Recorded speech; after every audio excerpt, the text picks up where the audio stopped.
Imagine a world where questioning the king's authority just once could mean a gruesome death at Tyburn. A world where loyalty to your faith or even association with the wrong people could lead to the scaffold. In the 1530s and 1540s, England was a nation in religious turmoil. Henry VIII had broken with Rome, declaring himself supreme head of the church in England. But his rule was far from secure. Resistance remained, especially from conservative clergy, who saw the king's supremacy as heretical. Today I'm going to explore the dramatic fates of Germain Gardiner, John Larke and others caught in a deadly web of faith, power and betrayal, all tied to a wider conspiracy known as the Prebendaries Plot. How did they get entangled in this plot? And why was John Heywood, the playwright and grandfather of John Donne, nearly executed but spared? Let's dive in. By the early 1540s, England's religious landscape was a minefield.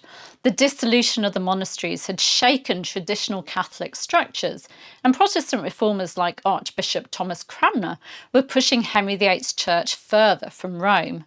Not everyone was on board, though. A faction of conservative clergy and laymen began working covertly to stop these changes. This movement, known as the Prebendaries Plot, was centred around 5 prebendary canons of Canterbury Cathedral, including William Hadley, a former monk of Christ Church, Canterbury. The plot had 2 fronts. At court in Windsor, where Catholic nobles sought to weaken Cranmer's influence, and in Kent, where conservative clergy and gentry conspired to remove Protestant preachers and to discredit Cranmer. The plan was exposed in 1543, leading to a crackdown. Richard Cox, Henry VIII's chaplain, was tasked with suppressing the conspiracy, and over 240 priests and 60 lay people, including men and women, were accused. Among those caught in the fallout was Germain Gardiner, nephew and secretary of Bishop Stephen Gardiner. Unlike his powerful uncle, he was not spared. Germain Gardiner was deeply devoted to the old faith and fiercely opposed Henry VIII's supremacy over the church. As the trusted secretary and intermediary of his uncle, Bishop Stephen Gardiner, he allegedly helped coordinate with the conspirators in Kent. When the plot was crushed, Henry VIII had to make an example of someone. Bishop Stephen Gardiner was too valuable to execute. He'd supported Henry in breaking from Rome and had been an ally in the king's political struggles. Instead, his nephew Germain took the fall. He was arrested, tried for treason, and sentenced to the horrific traitor's death. Hanged, drawn and quartered at Tyburn on the 7th of March 1544. But he wasn't alone on the scaffold that day. Alongside Germain Gardiner, 3 other men were condemned for rejecting the royal supremacy. John Larke, a respected priest and former rector of Chelsea, and a friend of St Thomas More. John Ireland, once More's chaplain, executed for resisting Henry's reforms. And Robert Singleton, a parish priest charged with treason, though he was never beatified like the others. All died brutal deaths at Tyburn. Larke's execution was particularly tragic. He'd once been aligned with reformists like Cranmer, but had returned to his Catholic faith, sealing his fate. While these men perished, one individual on the scaffold was spared at the last moment: playwright John Heywood.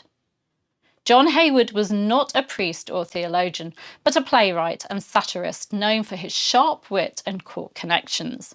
He was also deeply connected to the Catholic resistance, associated with St Thomas More and Henry VIII's first wife, Catherine of Aragon. Heywood was sentenced to death at Tyburn that day, standing on the scaffold alongside Germain Gardiner and the others. But he did something they refused to do. He recanted. By publicly accepting Henry VIII's supremacy, Heywood was pardoned and spared execution. Unlike many conservatives, he survived the Tudor reigns, navigating the religious swings from Henry to Edward to Mary to Elizabeth. Eventually, under Elizabeth I, he went into exile in Mechelen, Belgium, where he died around 1580. His survival was a rare twist of fortune in an era where religious loyalties could mean life or death. The Prebendaries Plot failed. Cranmer survived and kept the king's favour. Stephen Gardiner remained in power, though later, during Edward VI's reign, he was imprisoned. The English church moved further away from Rome as Protestant influences continued to grow. But what did it cost? The men who stood by their faith, Germain Gardiner, John Larke and others, were brutally executed.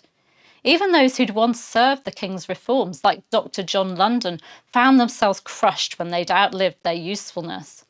Henry VIII's reign had one unforgiving rule: no one was indispensable. But they are remembered by the Catholic Church. Germain Gardiner and John Larke were beatified in 1886 and John Ireland in 1929. But what do you think? Were Germain Gardiner and his fellow conspirators martyrs for their faith, or were they simply casualties of Tudor politics? And what about John Heywood?